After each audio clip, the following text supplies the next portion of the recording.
Hello friends, welcome to my channel CM cooking vlogs.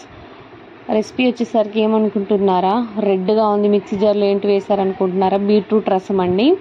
So ఒక tomato, ఒక beetroot, అల్లము, ఎల్లుల్లిపాయ, 2 spoons కారం, పావు స్పూను పసుపు, అలాగే కొంచెం చింతపండు అన్నమాట.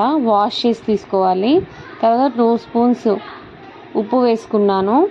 చింతపండు చూపిస్తాను చూడండి. చింతపండు ఈ మిశ్రమాన్ని మొత్తాన్ని మిక్సీలో పట్టి పేస్ట్ చేసుకోవాలి. అలా పేస్ట్ చేసుకున్న దాన్ని ఒక బౌల్లోకి తీసుకోవాలి. బౌల్లోకి తీసుకున్న తర్వాత ఒక 2 గ్లాసెస్ వాటర్ పోసుకోవాలి. మరి చిక్కగా ఉండకూడదు, కొంచెం పలచగా ఉండాలి. సో ఒక 2 గ్లాసెస్ వాటర్ పోసుకున్న తర్వాత మొత్తం కలుపుకోవాలి.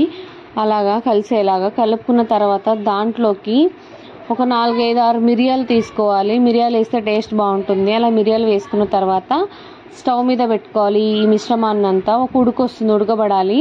యాక్చువల్లీ అసలు అయితే ఉల్లిపాయలు తాలింపు వేసేటప్పుడు వేసుకోవాలి. నేంటి ఒక పొంగు వచ్చేటప్పుడు అంటే స్టవ్ మీద పెట్టినప్పుడు ఆనియన్స్ వేసేసాను, పచ్చిమిర్చి కూడా వేసాను.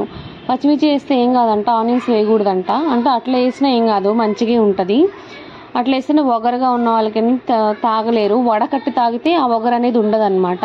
సో వడకట్టేటప్పుడు ఆనియన్స్ తీసి పక్కన పెట్టుకొని తాలింపులో వేసుకున్నాను. ఇప్పుడు చూపిస్తాను.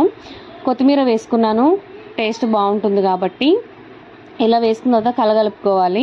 తర్వాత ఒక బాండీ తీసుకున్నాను. బాండీలో 4 స్పూన్స్ ఆయిల్ తీసుకొని తాలింపు గింజలు, జీలకర్ర వేసుకున్నాను. సో వేసుకొని అట్లా కలుపుకున్నాను. స్టవ్ మీద పెట్టుకున్నది బాండీలో. కలుపుకున్న తర్వాత 4 వెల్లుల్లి రెబ్బలు దంచి వేసుకోవాలి. అట్లా వేసుకున్న తర్వాత అవి వేగుతూ ఉంటాయి. ఈలోపు పచ్చిమిర్చి, పుదీనా, కొత్తిమీర వేసుకోవాలి. సో ఈలోపు అవి కూడా వేగుతూ ఉంటాయి అన్నమాట. సో ఇందాక వడకట్టుకోవాలని అన్నాను కదా, వడకట్టుకొని తీసుకుని ఉంచుకున్న ఆనియన్ ముక్కలు ఉన్నాయి చూడండి. ఆనియన్ ముక్కల్ని తాలింపులో వేసాను, అందుకే రెడ్డిష్ కలర్లో ఉన్నాయి. సో అలా అవి కూడా వేగిన తర్వాత ఏదైతే మిశ్రమం ఉందో, బీట్రూట్ పేస్ట్ మిశ్రమం, అట్లా వడకట్టే దాంట్లో వడకట్టుకోవాలి. అప్పుడు వగరుండదు, ఆ పేస్ట్ అంతా పోతుంది. వగరుండదు కాబట్టి అందుకే వడకట్టాను. వడకడితే టేస్ట్ బాగుంటుంది. మీరు కూడా ట్రై చేయండి, టేస్ట్ అయితే చాలా బాగుంటుంది. మరిన్ని వీడియో కోసం నా ఛానల్ సబ్స్క్రైబ్ చేయండి, షేర్ చేయండి, లైక్ చేయండి. Super taste.